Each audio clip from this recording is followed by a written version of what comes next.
Bonjour, chers amis auditeurs et auditrices. Toujours heureux de vous retrouver, comme chaque semaine, pour notre émission Panorama Info. Retour en Afrique cette semaine.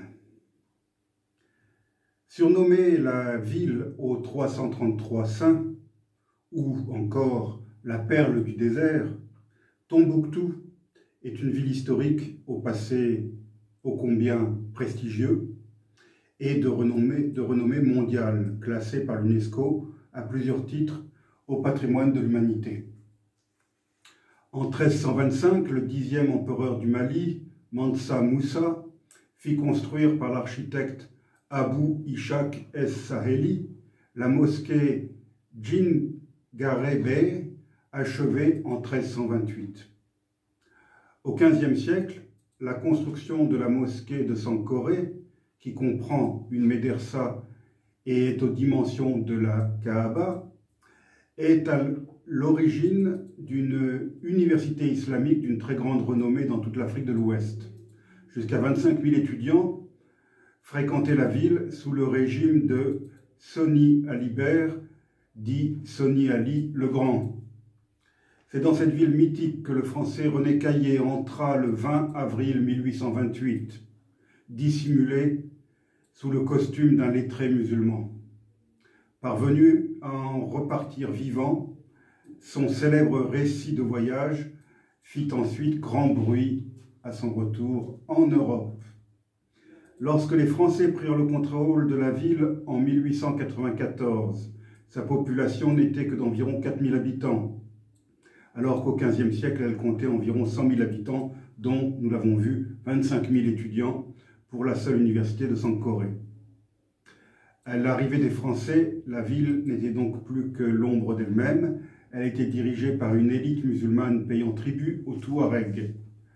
La conquête et la stabilisation de la ville marquent la fin de la pacification des zones nord du Mali, que l'on appelait à l'époque le Soudan français, à la veille de la Première Guerre mondiale. La population actuelle est d'environ 30 000 habitants. Le 1er avril 2012, dans le cadre de l'insurrection au nord du Mali menée par le MNLA, l'armée malienne perdit le contrôle de la ville au profit de divers mouvements touaregs rapidement supplantés par les islamistes salafistes radicaux. Du 30 juin à la fin décembre, les islamistes des mouvements AQMI et Ansar Dine se lancèrent dans la destruction systématique des tombeaux des saints musulmans et des mausolées de la ville.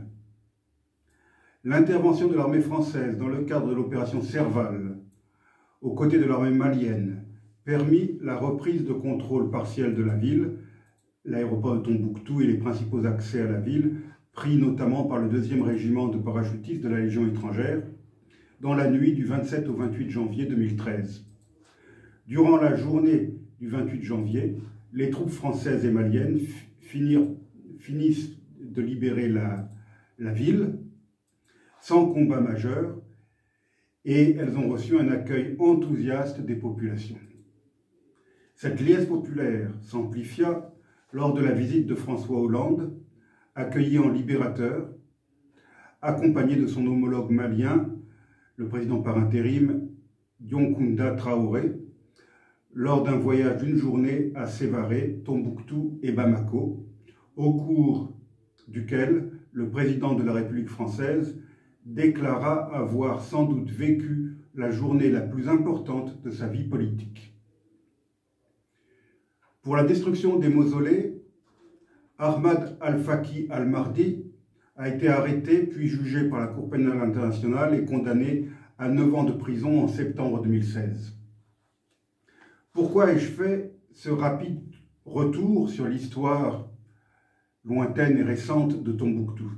C'est pour souligner le contraste entre l'accueil triomphal reçu par le président Hollande, voici tout juste 9 ans, et les manifestations qui se déroulent quotidiennement à Bamako ces derniers temps, réclamant le départ des troupes françaises du Mali, avec des manifestants brandissant des pancartes sur lesquelles on peut lire « France dégage », entre autres amabilités envers l'ancienne puissance coloniale. Ce contraste entre l'hostilité actuelle d'une bonne partie de la population malienne envers la France et les acclamations de cette même population pour l'armée française accueillie en libératrice et pour le président français de l'époque, ce contraste donc illustre tragiquement la dégradation catastrophique, en l'espace de quelques années, de la position de la France, non seulement au Mali, mais aussi dans une bonne partie de l'Afrique francophone. En envoyant les troupes françaises au Mali en janvier 2013, François Hollande souhaitait une intervention brève mais efficace.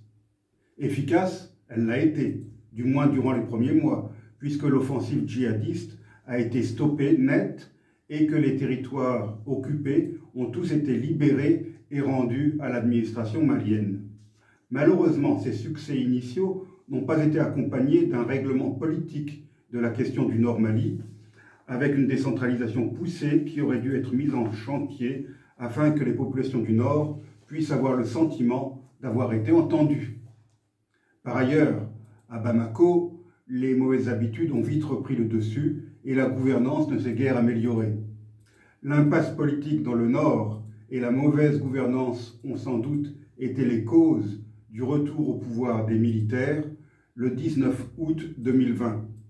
J'ai bien dit retour au pouvoir et non prise de pouvoir, car depuis l'indépendance proclamée le 20 août 1960, le Mali a connu 9 présidents, dont seulement 3 ont été élus de manière démocratique. Le premier coup d'État a eu lieu en 1968. C'est celui qui renversa le père de l'indépendance, Modibo Keïta, et qui amena au pouvoir le colonel Moussa Traoré, pouvoir qu'il conserva jusqu'au second coup d'État, celui du 26 mars 1991. Les racines de la démocratie malienne sont donc encore peu profondes. Et comme ailleurs en Afrique, cette démocratie reste fragile, minée par les clivages ethniques, le népotisme, la corruption et la mauvaise gestion. Ceci étant dit, le ministre français des Affaires étrangères, Le Drian, n'aurait jamais dû s'exprimer comme il l'a fait lorsqu'il a qualifié publiquement et à plusieurs reprises les autorités maliennes d'illégitimes. Sans doute n'avait-il pas tort. Les autorités de fait, issues, dans le cas du Mali, d'un double coup d'État militaire, sont bien illégitimes. Mais quand on est ministre des Affaires étrangères, de surcroît d'un pays qui se veut être encore une grande puissance, il y a des choses que l'on peut penser, mais que l'on ne devrait pas dire publiquement. En parlant comme il l'a fait, Le Drian a blessé le sentiment national malien et il a avivé l'hostilité de la population envers l'ancienne puissance coloniale. La conséquence de ce langage peu diplomatique a été de renforcer le soutien populaire à la junte au pouvoir et de fragiliser la position de la France au Mali. C'est dans ce contexte qu'est intervenue l'expulsion de l'ambassadeur de France au Mali. Une candidate à l'élection présidentielle française s'est aussitôt indignée que la France ne réagisse pas en expulsant immédiatement l'ambassadeur du Mali à Paris.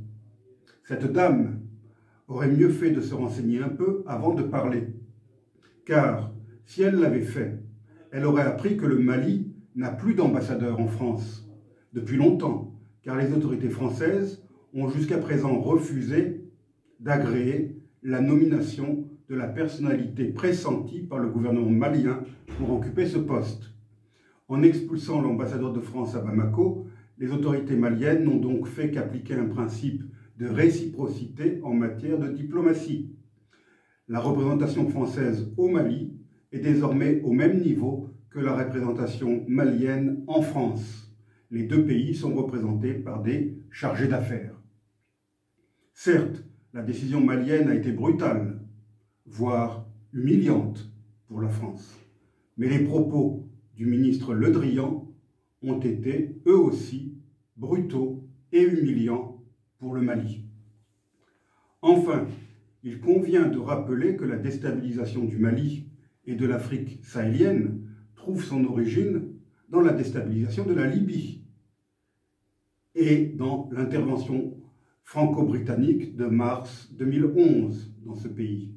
Depuis, la Libye n'a toujours pas retrouvé la paix et l'unité, et les différents groupes djihadistes ont profité du chaos et de l'absence de pouvoir dans ce pays pour s'approvisionner en toute liberté dans les arsenaux du colonel Kadhafi, avant d'essaimer dans toute la région. Une partie des maux du Mali ont donc été causés par la funeste décision de Nicolas Sarkozy d'intervenir militairement pour précipiter la chute du despote libyen. Toute la région sahélienne et peut-être même toute l'Afrique de l'Ouest ont subi et continuent à subir les conséquences de cette très funeste décision. Mais ce que l'on peut surtout reprocher à la France d'Emmanuel Macron, c'est son attitude ambivalente à l'égard des coups d'État et des dictatures africaines. Il semblerait en effet qu'il y ait de bons coups d'État et de bons dictateurs, alors que les putschistes maliens ont été qualifiés d'illégitimes. C'est ainsi qu'au Tchad, un coup d'État a suivi l'assassinat d'Idriss Déby, un entre guillemets bon dictateur, car ami de la France, et fort utile à ce pays, puisque le président défunt avait envoyé des troupes tchadiennes aguerries pour soutenir sur le terrain l'opération militaire française au Mali. Le président Idriss Déby a succombé à ses blessures le 20 avril 2021, quelques heures seulement après sa réélection jugée frauduleuse par l'opposition tchadienne. Les circonstances dans lesquelles l'homme fort du Tchad a été mortellement blessé demeurent obscures, et les balles qu'il a reçues ne venaient peut-être pas des forces rebelles qu'il tentait d'arrêter. Toujours est-il que le fils du défunt, Mahamat Idriss Déby, à la tête d'un conseil militaire de transition formé pour la circonstance, s'est emparé du pouvoir aussitôt après l'annonce du père. En agissant de la sorte, Mahamat Idriss Déby, général d'armée alors qu'il n'était âgé que de 37 ans lors de sa prise de pouvoir, a foulé aux pieds la constitution pourtant promulguée par son propre père, qui prévoyait que l'intérim serait confié au président du Sénat. Non seulement le coup d'État a été avalisé par Paris, mais Emmanuel Macron s'est rendu en personne à N'Djamena pour assister aux obsèques du défunt dictateur. En effectuant un tel déplacement, le président français a semblé adouber le nouveau président. Les images d'Emmanuel Macron aux côtés du jeune général d'armée vêtu d'un treillis de camouflage saharien ont certainement frappé l'opinion tchadienne et africaine. Je doute fort, malheureusement, qu'elles aient eu autant d'impact sur l'opinion française, car la majorité des Français ne les ont pas vues. La France met en cause la légitimité du pouvoir militaire malien, alors qu'au Tchad, elle a soutenu une succession anticonstitutionnelle, de surcroît de type dynastique. Le chef de la junte malienne, lui, n'avait pas succédé à son père. Le 5 septembre 2021, la Guinée, frontalière du Mali, a elle aussi connu un coup d'État militaire. Il a été mené par les forces spéciales dirigées par Mamadi Doumbouya. Cet homme, âgé de 41 ans, est un ancien de la Légion étrangère française, qu'il a quitté en 2009, alors qu'il était caporal. Rentré au pays en 2012, il a été nommé en 2018 à la tête du groupement des forces spéciales, une unité d'élite de l'armée guinéenne spécialisée dans l'antiterrorisme.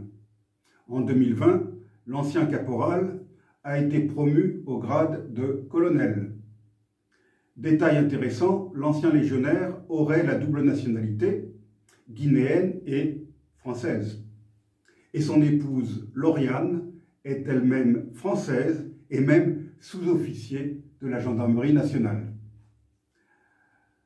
Enfin, le 23 janvier 2022, le Burkina Faso a lui aussi connu son coup d'État militaire.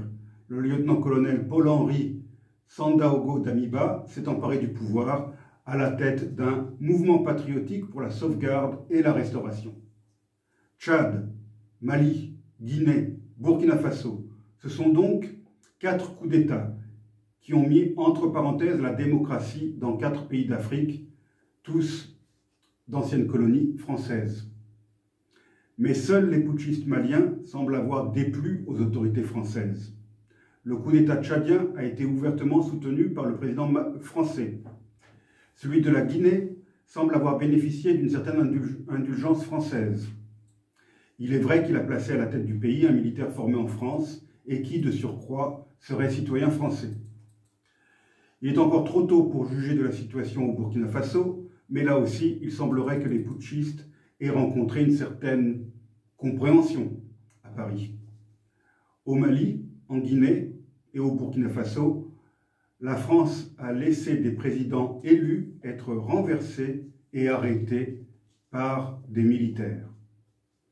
Pour rendre encore plus illisible l'actuelle politique africaine de la France, des relations étroites ont été établies, aussitôt après l'élection d'Emmanuel Macron, avec le pire ennemi que la France connaisse sur le continent africain, à savoir le dictateur Paul Kagame, qui, depuis son arrivée au pouvoir, voici près de 3 décennies, n'a cessé de vilipender la France, allant jusqu'à l'accuser d'être responsable du génocide des Tutsis. L'actuel président français est allé jusqu'à susciter la candidature de la ministre des Affaires étrangères du Rwanda, Louise Mushikiwabo, au poste de secrétaire général de l'Organisation internationale de la francophonie, alors que le régime de Paul Kagame avait toujours combattu la francophonie au Rwanda, allant jusqu'à remplacer le français par l'anglais dans le système éducatif du pays, et a envoyé des bulldozers raser le centre culturel français de Kigali. Puisqu'il fallait se réconcilier à tout prix avec le général président rwandais, Paris n'a pas hésité à créer une commission d'historiens officiellement chargée d'évaluer le rôle de la France dans les tragiques événements de 1994 au Rwanda. Il est à noter que cette commission ne comprenait aucun spécialiste de la question et que la seule membre qui avait des vues équilibrées sur cette question a été écartée en cours de route.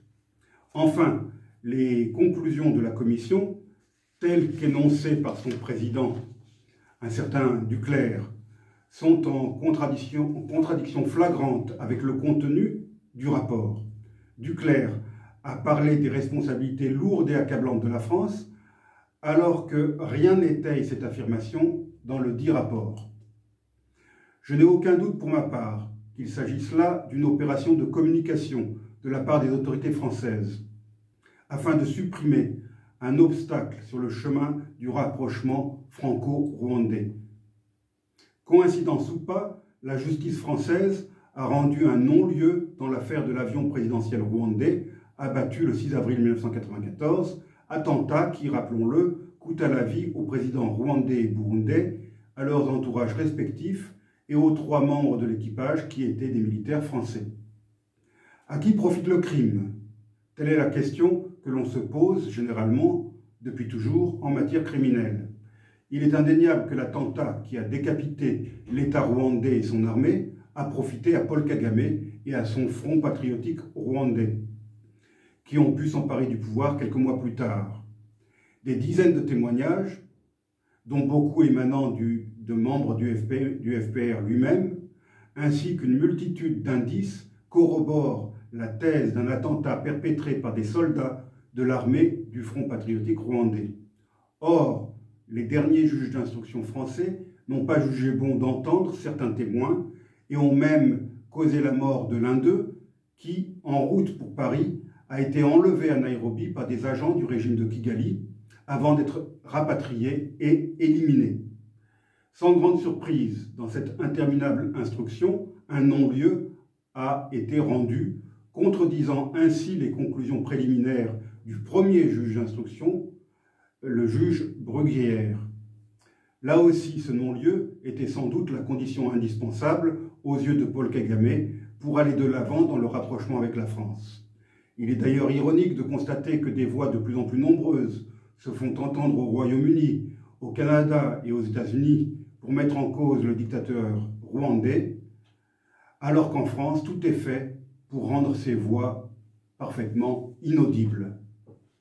L'une des raisons de cet incompréhensible rapprochement avec la pire dictature, responsable de millions de morts tant au Rwanda qu'en République démocratique du Congo, pourrait bien se trouver au Mozambique.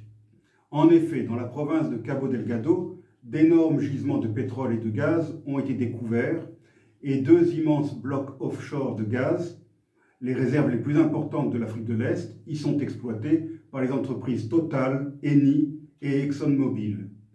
Cet important projet gazier, qui représente près de 50 milliards d'euros d'investissement, se trouve à seulement 10 km de la ville de Palma, dont les rebelles djihadistes liés à l'État islamique se sont emparés le 27 mars 2021.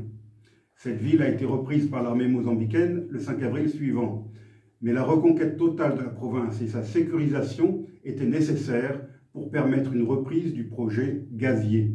C'est dans ce contexte que le Rwanda a envoyé 1000 hommes au Cabo Delgado et que la ville portuaire de Mosimboa da Praia fut libérée par les forces rwandaises et mozambicaines dès le mois d'août. On notera que le Rwanda est très loin du Mozambique et que les deux pays n'avaient jamais eu de lien très fort par le passé.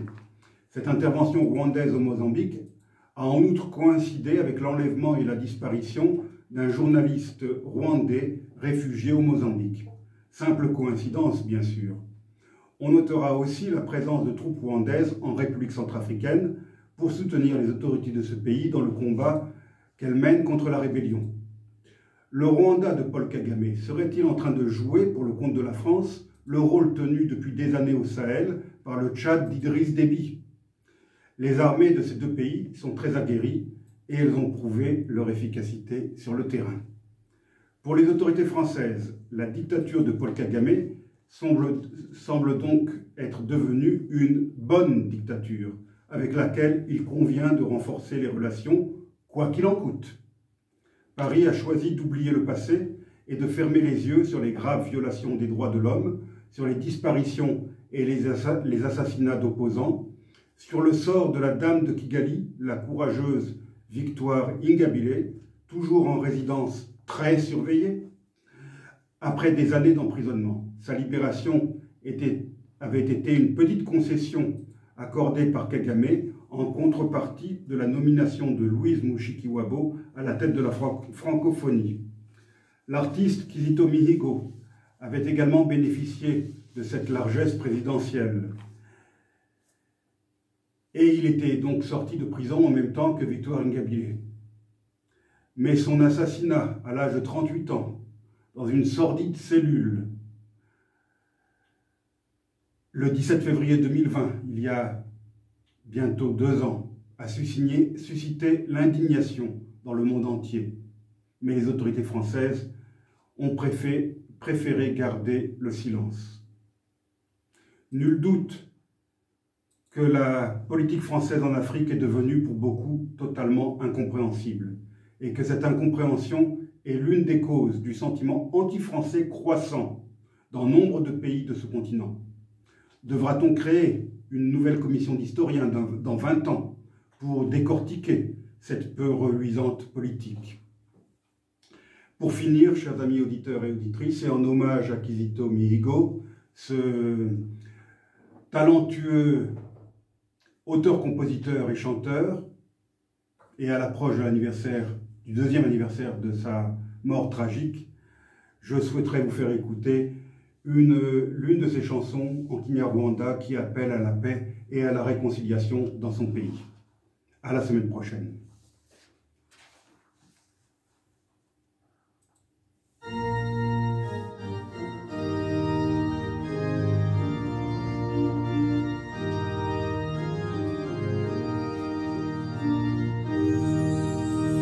Singiza Imana munyarwanda singiza yamamaze kuko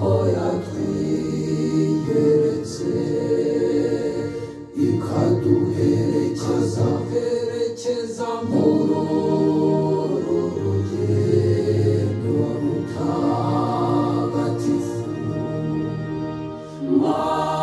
Makumyabiri n'itanu twitoza kongera kubana mu mahoro no mu buvandimwe dukesha ijuru.